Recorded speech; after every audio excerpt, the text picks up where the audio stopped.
ஓம் ஸ்ரீ கிருஷ்ணாய பரமாத்மனே நமः. தத்வித்தி பிரணிபாதேன பரிப்ரஷ்னேன சேவையா உபதேக்ஷ்யந்தி தே ஞானம் ஞானினஸ்தத்வதர்ஷினஹ. பகவான் ஸ்ரீ கிருஷ்ணர் இந்த ஞான யஜ்ஞத்தை புகழ்ந்து பேசினார். இதுதான் ஸ்ரேயஸ், தான் ரொம்ப சிறந்ததுன்னு சொல்லிவிட்டு ஞானத்தை எப்படி அடைவது.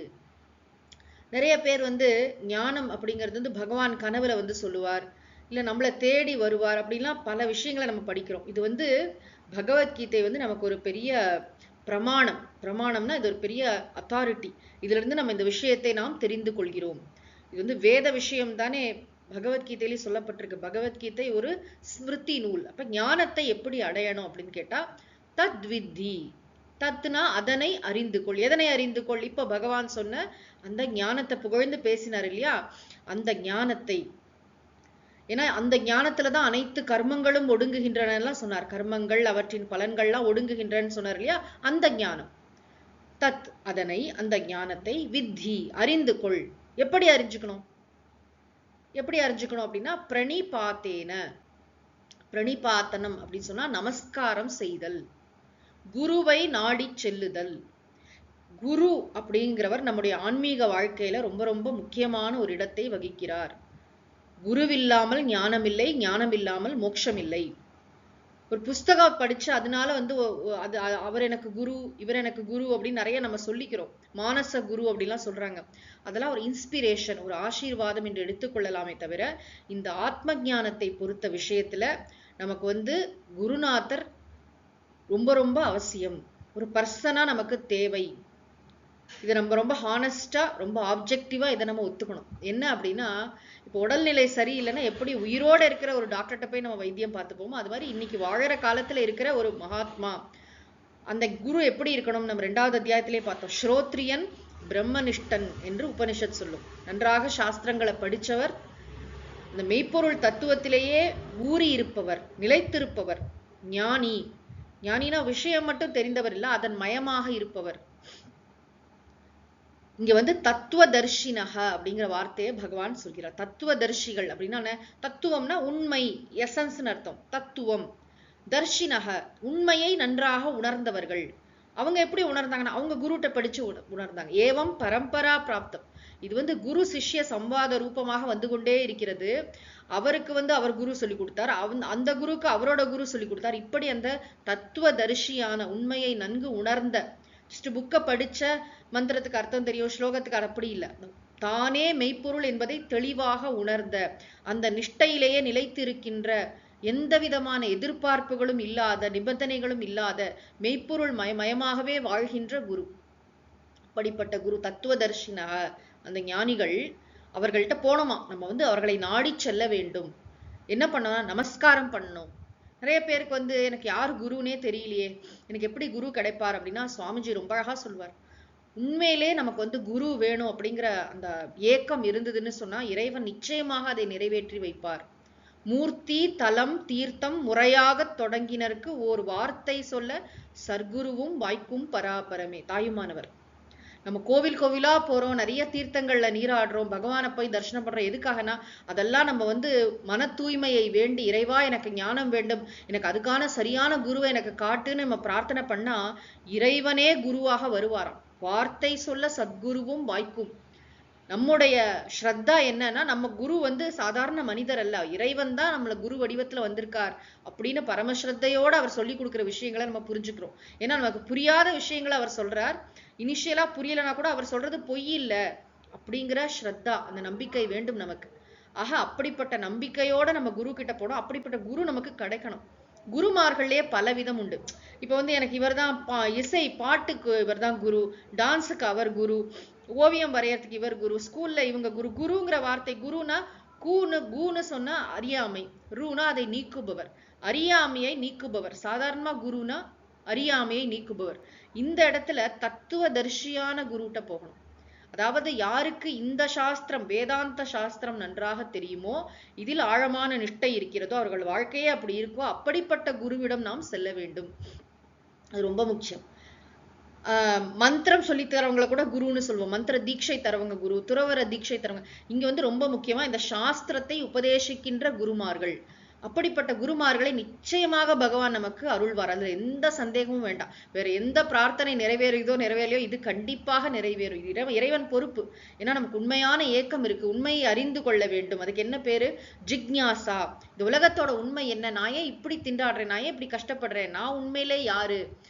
இறைவன் என்பவர் உண்மையிலே யாரு? இந்த உலகம் என்பது உண்மையிலே என்ன? இந்த அடிப்படை கேள்விகளுக்கெல்லாம் பதில் தெரிஞ்சுக்கிறது. அதுக்கு தானே ஞானம்னு பேரு. முக்கியமா இங்க தன்னை பற்றிய அறியாமை இருக்கு. நான் யாருன்னு எனக்கு தெரியல. அப்ப என்னை பற்றி உண்மையாக நான் உணர்ந்து கொள்ளும் பொழுதுதான் முழுமையாக நான் துன்பங்களிலிருந்து விடுபட முடியும். ஆக அப்படிப்பட்ட ஞானத்தை எனக்கு தெளிவாக உபதேசிக்கக்கூடிய குரு. அந்த குருமார்களிடம் சென்று என்ன பண்ண? முதல்ல நமஸ்காரம் பண்ணணும். பிரணிபாத்தனம்னு சொன்னா விழுந்து வணங்குதல், அடியற்ற மரம் போன்று விழுந்து வணங்குதல். ஒரு கம்பை இப்படி போட்டா எப்படி டப்புன்னு கீழ் விழுமோ அந்த மாதிரி இவர் நமஸ்காரம் பண்ணலாமா வேண்டாமா அப்படிலாம் யோசிக்காம நம்ம ஈகோலாம் கழட்டி வச்சுட்டு எனக்கு அதை தெரியும் இதை தெரியும் எல்லா விஷயத்தையும் விட்டுட்டு எனக்கு வந்து உண்மையிலே வந்து என்னுடைய பணிவை நான் வெளிப்படுத்துகிறேன். வேற எப்படி வெளிப்படுத்த முடியும்? நமஸ்காரத்தின் மூலம்தான். நமஸ்கார யோகம்னே ஒரு புஸ்தகம் எழுதியிருக்காரு ரிஷிகேஷ் சிவானந்த சுவாமிஜி. நம்ம பெரியவர்கள்லாம் பார்த்தா, துறவிகள்லாம் பார்க்குறோம், மகாத்மாக்களை தான் அந்த திங்கே பண்ணாம நமஸ்காரம் பண்ணணும். அவங்க வந்து பெரியவங்களா படிச்சவங்களா அதுவா அந்த காஷாய வஸ்திரத்தை பார்த்தாலே நமஸ்காரம் பண்ணணும். உயர்ந்த ஆன்மீக வாழ்க்கை வாழறவங்க எல்லாருக்கும் நமஸ்காரம் பண்ணணும். எந்தரோ மகானுபாவுலு அந்தரிக்கு வந்தனமுலு. அதெல்லாம் அந்த மகாத்மாக்களை பார்த்து என்ன செய்யணும்? நமஸ்காரம் பண்ணணும். அப்புறம் பரிப்பிரஷ்னேன, பரிப்பிரஷ்னம்னு சொன்னா கேள்வி. பரிப்பிரஷ்னம்னா அவர்கள்ட்ட போய் நம்ம கேள்வி கேட்பதன் மூலம். பரிப்பிரஷ்னேன என்ன கேள்வி கேட்கணும் அப்படின்னா, இந்த உலகியல் கேள்விலாம் இல்ல. நீங்க ஆசிரமம் எப்படி கட்டினீங்க, நீங்க எப்படி சன்னியாசி ஆனீங்க, நீங்க எப்படி அதாதீங்க, அதெல்லாம் லௌகிக விஷயங்களே கிடையாதுங்க, பர்சனல் விஷயங்களே கிடையாதுங்க. வேற என்னன்னா பரிப்பிரஷ்னம்னா நம்முடைய கேள்வி, இந்த ஆழ் மன கிடக்க இருக்கு இல்லையா? நான் ஏன் இவ்வளவு கஷ்டப்படுறேன்? பந்தம்னா என்ன? மோட்சம்னா என்ன? இந்த வாழ்க்கை உண்மையா பொய்யா? வாழ்க்கை உண்மை மாதிரி தெரியறது, ஆனா எல்லாம் மாறிக்கிட்டே இருக்கே, இது உண்மையில என்னதான் இருக்கு இந்த வாழ்க்கையில? இது போன்ற அடிப்படை கேள்விகள், தத்துவ கேள்விகள் இருக்கு இல்லையா? எது நம்மள ரொம்ப ரெஸ்ட்லெஸ் ஆக்குதோ, எது வந்து நமக்கு என்ன சொல்றது, அந்த ஜிக்ஞாசுத்துவம், அறிந்து கொள்ள வேண்டும் என்ற ஆவல். ஏன்னா இவன் முமுட்சுவா இருக்கான், மோட்சத்தை உணர வேண்டும் என்ற ஆவலோட இருக்கான். அப்படிப்பட்டவன் சரியான கேள்விகளை குருவிடம் கேட்க வேண்டும். ஏன் கேட்கணும்? அவரா சொல்ல மாட்டார்னா சொல்ல மாட்டார். ஏன்னா நம்முடைய மகாத்மாக்கள்லாம் எப்பயுமே இந்த சாஸ்திர ஞானத்துல ஊறி அவர்கள் நிஷ்டையானதுக்கு அப்புறம் பேச்சையே குறைச்சிடுவாங்க. மௌனி பாபா ஆயிடுவாங்க, பேசவே மாட்டாங்க. ஏதோ கருணையினால நம்மளுடைய குருமார்கள்லாம் வகுப்பு எடுத்துட்டு இருக்காங்களே தவிர அவங்களுக்கு பேசணுங்கிற ஆசையே இருக்காது. விவக்ஷா, பேசணும், இதெல்லாம் சொல்லணும், இவங்களெல்லாம் கூப்பிட்டு சொல்லணுங்கிற ஆசை கூட இருக்காது. ஏதோ இருக்கிற வரைக்கும். ஏன்னா அவர்களும் அதை நிதித்தியாசனமா பாக்குறதுனால கிளாஸ் எடுக்கிறாங்களே தவிர நம்ம போய் கேட்கணும். சம்பிரதாயத்துல ரொம்ப முக்கியம் கேள்வி கேட்டல். பரிப்பிரஷ்னேன, இதுக்குதான் சுஸ்ரூஷான்னு பேரு. சுஸ்ரூஷானா ஸ்ரோத்தும் இச்சா, தெரிஞ்சுக்கணும், கிட்ட கேட்கணுங்கிற ஆவல். சுஸ்ரூஷானா சேவை பண்றதுன்னு நம்ம நினைச்சுக்கிறோம், இல்ல. சுஸ்ரூஷானா ஸ்ரோத்தும் இச்சா, கேட்க வேண்டும் என்ற ஆவல். இந்த கேள்விக்கு எனக்கு பதில் தெரிஞ்சுக்கணும். அவர்கள்ட்ட போய் நம்முடைய அறியாமை, அதாவது எனக்கு என்ன, நமக்கு உண்மையிலே என்ன தெரியும் தெரியாதுங்கிறது நமக்கு தானே தெரியும். ஆக இதெல்லாம் கேட்டா அவர் என்னை பத்தி என்ன நினைச்சுப்பார் அப்படிலாம் நினைச்சுக்காம ரொம்ப ஓப்பன் மைண்டோட போய் எனக்கு இந்த விஷயம் புரியல, உண்மையிலே வாழ்க்கையில எல்லா பிரச்சனைக்கும் சொல்யூஷன் இருக்கா, நீங்க சொல்ற அமைதியான ஆனந்தத்துல ஒருத்தர் நிஜமாவே வாழ முடியுமா, இந்த மோட்சம்ங்கிறதெல்லாம் வெறும் வார்த்தையா இல்ல நிஜமாவே அது உண்மையா அப்படிங்கிற விஷயத்த கேட்கணும். பரிப்பிரஷ்னேன. அப்ப முதல்ல என்ன சொன்னார்? நமஸ்காரம் பண்ணணும், அடுத்தது கேள்வி கேட்கணும், அப்புறம் சேவையா, அவருக்கு சேவை பண்ணணும். அந்த குரு வந்து நம்ம கிட்ட எதுவுமே எதிர்பார்க்க மாட்டார். அவர் வந்து சேவையை எதிர்பார்ப்பவர் அல்ல. குரு வந்து பரிபூர்ண ஞான நிஷ்டரா இருக்கார், அவருக்கு எதுவுமே தேவையில்லை. அவர் எந்த விதமான எதிர்பார்ப்புகளும் யாரிடத்திலும், சிஷ்யன்ட்ட கூட இவன் நம்மளை பார்த்துக்கணும், இவன் நமக்கு சேவை பண்ணணுங்கிற எதிர்பார்ப்பு அவருக்கு கிடையாது. ஆனா நாம சேவை பண்றது ரொம்ப முக்கியம். நம்முடைய நன்றி உணர்வை எப்படி நமக்கு அவருக்கு வெளிப்படுத்துறது? அவருக்கு நம்மளால இயன்ற சேவைகளை செய்யணும். இந்த கைவல்ய நவநீதத்துல ரொம்ப அழகா ஒரு பாட்டு வரும். அதாவது ஞான சிஷ்யன் வந்து போய் அழகா கேள்வி கேட்பான். கேள்வி கேட்டப்புறம் குரு சாஸ்திரத்தெல்லாம் அவனுக்கு உபதேசம் பண்ணுவார். அப்ப வந்து கடைசியில் அவன் சொல்லுவான், ஞானத்தை பெற்ற பிறகு, ஐயனே எனது உள்ளே நின்று அனந்த ஜென்மங்கள் ஆண்ட மெய்யனே, உபதேசிக்க வெளிவந்த குருவே போற்றி, உய்யவே முக்தி நல்கும் உதவிக்கோர் உதவி நாயேன், செய்யுமாறு ஒன்றும் காணேன் திருவடி போற்றி போற்றி. எனக்கு மோட்சத்தையே கொடுத்துட்டே குருநாதா, எனக்கு உனக்கு ஒண்ணுமே பண்றதுக்கு என்னால முடியல, நமஸ்காரமாவது பண்றேன். அப்ப நம்ம சேவையும் பண்ண முடியும். அவருக்கு என்ன, அது ரொம்ப மினிமம் நீட்ஸா தான் இருக்கும். பர்சனலா குருவுக்கு என்ன தேவைப்படும், ரொம்ப இருக்காது. ஆனாலும் நம்முடைய பக்தியை வெளிப்படுத்துவதற்காக குரு சேவை என்பது அவ்வளவு உயர்ந்த ஒரு விஷயம். ஞானத்தை பெறுவதற்கு முன்பும், ஞானத்தை பெறும் பொழுதும், ஞானத்தை பெற்ற பிறகும் குருநாதரை நமஸ்காரம் செய்து கொண்டே இருக்க வேண்டும், அவருக்கு சேவை செய்து கொண்டே இருக்க வேண்டும். கேள்விகள்லாம் ஓஞ்சு போயிடும். கேள்விகள்லாம் ஒரு ஸ்டேஜ்ல என்ன எவ்வளவு வேணாலும் கேள்வி கேட்க நம்முடைய சாஸ்திரங்கள் அனுமதிக்கின்றன. உபனிஷதம் முழுக்க கேள்வி பதில் வடிவமா இருக்கு. விவேக சூடாமணி, கைவல்ய நவநீதம், எந்த நூல், பகவத்கீதை எடுத்துக்கொண்டாலும் சிஷ்யன் கேள்வி கேட்கிறான், குரு பதில் சொல்கிறார். இது ஒரே ஒரு வார்த்தை சொல்லிட்டு போ அப்படின்னு இல்ல, புரிகின்றவரை சொல்லித்தர வேண்டும்னு குருவுக்கு சொல்லப்பட்டிருக்கு. சிஷ்யனுக்கு அது புரிந்ததா, சிஷ்யன் உண்மையிலேயே அந்த நிஷ்டையை அடைந்தானா அப்படிங்கிற வரைக்கும் குருநாதர் சொல்லி தரணுமா. ஆக இந்த 3 சாதனங்களை இங்க பகவான் அழகா சொல்றார். குருவிடம் சென்று நமஸ்காரம் செய்ய வேண்டும், அவர்களிடம் சரியான கேள்விகளை கேட்க வேண்டும், நல்ல நேரம் பார்த்து சரியா எப்போ கேட்கணுமோ நம்முடைய பணிவை வெளிப்படுத்த வேண்டும், நம்முடைய கேள்விகளையும் அழகாக வெளிப்படுத்த வேண்டும். அதுல கூட ஒரு ரொம்ப பியூட்டி இருக்கு. ஏன்னா நமக்கு சரியா கேள்வி கூட கேட்க தெரியாது. அந்த குருமார்கள் எவ்வளவு கருணை மிக்கவர்கள்லாம். நம்முடைய சம்பிரதாயத்துல தயானந்த் சுவாமிஜி, பரமார்த்தானந்த் சுவாமிஜி, ஓங்காரானந்த் சுவாமிஜி எல்லாரையுமே பார்த்திருக்கோம். அந்த கேள்வியே ரீஸ்ட்ரக்சர் பண்ணுவாங்க. இதுதானப்பா நீ தெரிஞ்சுக்கணும்னு ஆசைப்படுற அப்படின்னு அந்த கேள்வியை அழகா சரி பண்ணிட்டு அப்புறம் பதில் சொல்லுவாங்க. பரிப்பிரஷ்னேன சேவையா, சேவையும் செய்து அப்பெல்லாம் செஞ்சா என்ன சொல்லுவாங்க, தே ஞானம் உபதேக்ஷியந்தி, அவர்கள் உனக்கு ஞானத்தை உபதேசிப்பார்கள். அவங்க உனக்கு பொறுமையா சொல்லி தருவாங்க, நீ பொறுமையா உட்கார்ந்து கேட்கணும். ஞானினக, அந்த ஞானிகள் எப்படிப்பட்டவள், தத்துவதர்ஷினக ஞானினக, தத்துவதர்ஷினக அப்படின்னா தத்துவத்தை, உண்மையை, மெய்ப்பொருளை உள்ளவாறு உணர்ந்தவர்கள். தர்ஷனகன இப்படி புறத்துல பாக்குறவங்கன்னு அர்த்தம் இல்ல, நானே மெய்ப்பொருள் என்ற ஞானத்திலே நிலைத்திருப்பவர்கள். தத்துவ தர்ஷினக, அவர்கள் பார்ப்பதெல்லாம் மெய்ப்பொருளை மட்டுமே பார்க்கிறார்கள். எப்பொருள் எத்தன்மை தாயினும் அப்பொருளை மெய்ப்பொருளாக காண்கின்ற அறிவுதான் தத்துவ தர்சனம். அப்படிப்பட்ட அறிவை உடையவர்கள்.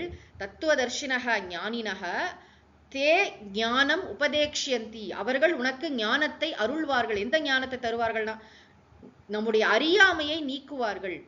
அறியாமையை நீக்கும் போது நமக்கு மோட்சத்தை உணர்கிறோம் அப்படிலாம் சொல்ல வேண்டாம். மோட்சம் எப்பொழுதுமே இருக்கிறது. நாம் எப்பொழுதுமே மோட்சத்தில் தான் இருக்கிறோம். நாம் எப்பொழுதுமே அமைதியான ஆனந்தத்தில் தான் இருக்கிறோம். நாம் ஆனந்த ஸ்வரூபமானவர்கள் என்பதை அவர்கள் விளக்கி கூறுவார்கள். ஏன்னா இது ஏன் நமக்கு புரியலன்னா அறியாமை இருப்பதால் புரியவில்லை. அந்த அறியாமை திரையை நீக்குவார்கள். அதுதான் ஞானத்தின் வேலை. ஞானம் என்ன பண்ணும்னா அஜ்ஞானத்தை நீக்கும். ஏற்கனவே இருக்கிற மோட்சத்தை நாம் நன்றாக புரிந்து கொள்வோம். இதுதான் ப்ராசஸ். இதை ரொம்ப அழகாக பகவான் இந்த ஸ்லோகத்துல எப்படி ஒருவர் ஞானத்தை அடைகிறார் அப்படிங்கிறதுக்கு சொல்லியிருக்காரு. இது நம்ம நிறைய புராணங்கள்ல கேட்கிற பல விஷயங்களை வச்சு நம்ம கன்ஃபியூஸ் பண்ணிக்க கூடாது. இந்த இடத்துல ரொம்ப கிறிஸ்டல் கிளியரா இது பிரமாணமாக இந்த ஸ்லோகம் அமைந்திருக்கிறது. நாம எல்லாருமே நம்முடைய குருநாதர் கிட்ட போகணும். நமக்குன்னு ஒரு குருநாதரை பகவான் அனுகிரகம் பண்ணணும். அந்த குரு கிட்ட போகணும். தொடர்ச்சியாக விடாம சாஸ்திரங்களை படிக்கணும். இது அதாவது ஒரு இதெல்லாம் கிடையாது. இப்படி ஒரு நாள் போனேன், கேட்டேன், ஞானம் வந்துடுது அப்படிலாம் இல்லை. தொடர்ச்சியாக ரொம்ப அழகா ஒரு டெஃபினிஷன் ஸ்ரவணத்துக்கு கொடுப்பாங்க Paramarthananda Swamiji. Consistent study of Vedantic scriptures for a length of time under a competent teacher. இவ்வளோ விஷயம் இருக்கு. கன்சிஸ்டண்டா வருஷக்கணக்கா படிக்கணும், தொடர்ச்சியா படிக்கணும். எதை படிக்கணும்னா வேதாந்த சாஸ்திர நூல்களை படிக்கணும். For a length of time under a competent teacher. சரியான தகுந்த குருநாதர் கிட்ட இதெல்லாம் படிக்கிற இந்த ப்ராசஸ்க்கு பேர் தான் ஸ்ரவணம், லிசனிங், பிரேயர்ஃபுல் லிசனிங். அதை பண்ணறது மூலமா தான் நமக்கு ஞானம் சித்திக்கும் என்று பகவான் இந்த ஸ்லோகத்தில் அருளி செய்திருக்கிறார். ஓம் சாந்தி சாந்தி சாந்திஹி. ஹரிஹி ஓம் தத்சத். சர்வம் ஸ்ரீ கிருஷ்ணார்ப்பணமஸ்து.